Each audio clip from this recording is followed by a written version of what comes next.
Hello everybody, thank you for watching. Today I'm going to be going through some makeup mistakes that we've all personally done in the past, just showing you guys some techniques that I have learned that have helped me make my makeup look more flawless. So on the right side of the screen is going to be the correct way versus the left side of the screen, which is going to be some mistakes again that we've all made in the past. So on the right side of my face, I'm applying a primer, and primer is super important in order to keep your makeup intact all day, and it also makes your makeup go on a lot smoother. I prefer a mattifying base because it helps blur out all of your pores. So I know what color foundation I am, so at this point I'm just painting on my normal Makeup Forever HD foundation, and I like to apply it with the paintbrush first. That way I can make sure it matches my neck, and once it oxidizes, you can make sure that the color matches perfectly. On the left side of my face, I'm applying a foundation that actually matches my skin once I have a tan, but as you can see, it's way too orangey and it just does not match. So I'm applying this on my face, and then I'm going to be blending this out with my Beauty Blender. On the right side of my face, we are going to be blending it down onto our neck.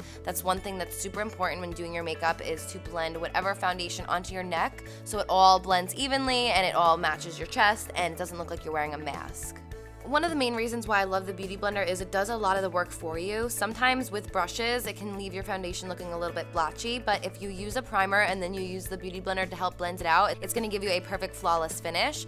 So on this side, again, you can instantly see that it is just way too dark and it does not match my skin tone.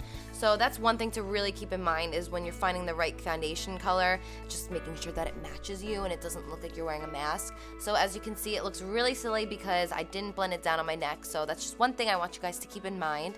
Moving on to concealer, for the right side, I'm using a concealer that's probably like 1 or 2 shades lighter than my actual skin tone. Now this is something that I did all of the time. I would always use a super light concealer because I felt to highlight and contour you had to use like really sharp contrast colors. So originally I used to use that and it just took more time, it took more blending, but now what I've noticed is just using a shade a little bit lighter is still going to do the trick. It's still going to give you that flawless finish. It's mostly just to cover up the dark circles, and it's just going to be so much easier on you. You're not going to have to blend as much. So again, when picking the concealer shade, you don't need to go too extreme.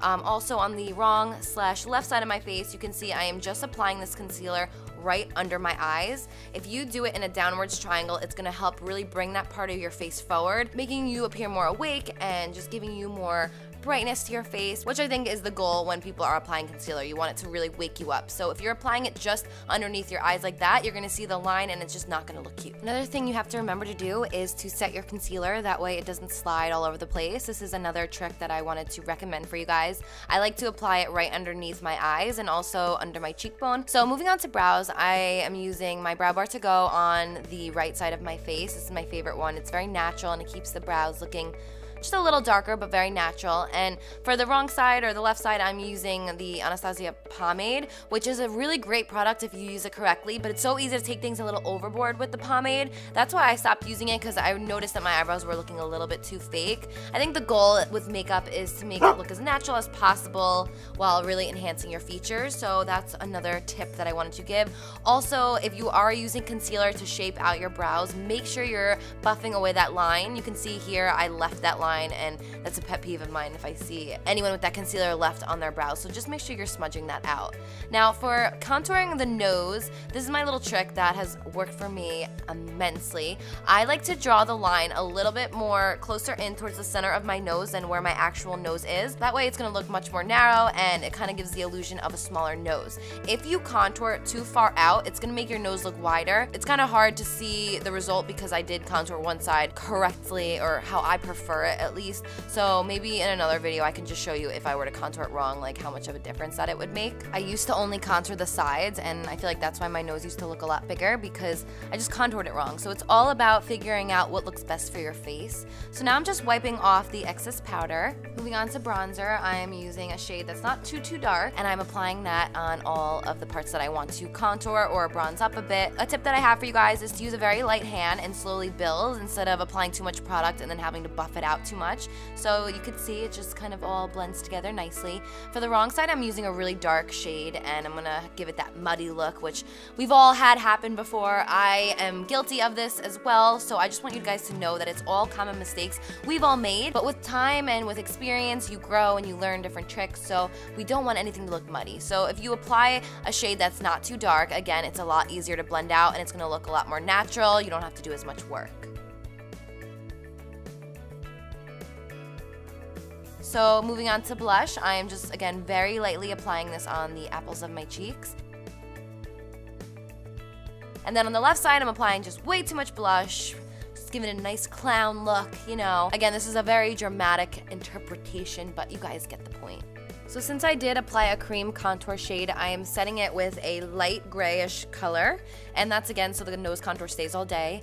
And on the left side, I am using the darkest shade, and I am really enhancing the side part of my nose, which again is going to help make your nose look wider. So it's all about just figuring out what shape you want to make your nose with the contour and then going from there. And another thing that you guys want to remember to do is if you are contouring your nose, you want to drag that into your crease so it all flows nicely and it doesn't look choppy. So for this video, I really wanted to focus on the face, so I'm just going to do like a dramatic random eye look. I'm just going to do a normal eyeliner, and then I'm going to do a crazy extended line on this side so you can just see how eyeliner can really help shape your eyes. The way that I did it on the right side, it's going to help really open up my eyes and make them look bigger and just really sultry, as opposed to the left side that's going to kind of close up my eye. And yeah, so the eyes don't really pay much attention to. We wanted to really focus on the face for this video.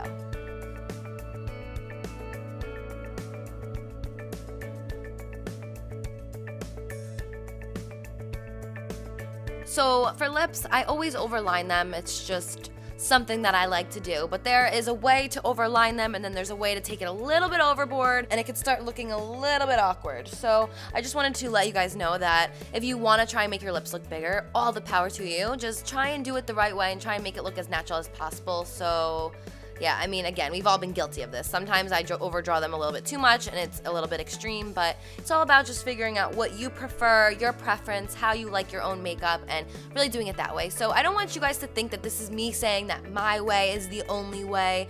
I am not telling you that everything I'm doing is the correct way. It's just different tricks that I've learned that I personally feel have helped make my makeup look more flawless, more natural, and yeah. So for the highlighter, you could see sometimes we go a little overboard and you don't need too much. The key is, again, to keep it looking natural and keep it looking simple and just really enhancing your own features. So here you can see the left side, which is looking super crazy, versus the right side, which I think looks pulled together nicely. So I hope you guys enjoyed this video. I hope you learned something new. Remember, these are all mistakes we've all made, but if we didn't make those mistakes, we wouldn't learn from them. So I hope you guys enjoyed. I love you all so much, and until next time, I'll see you guys later.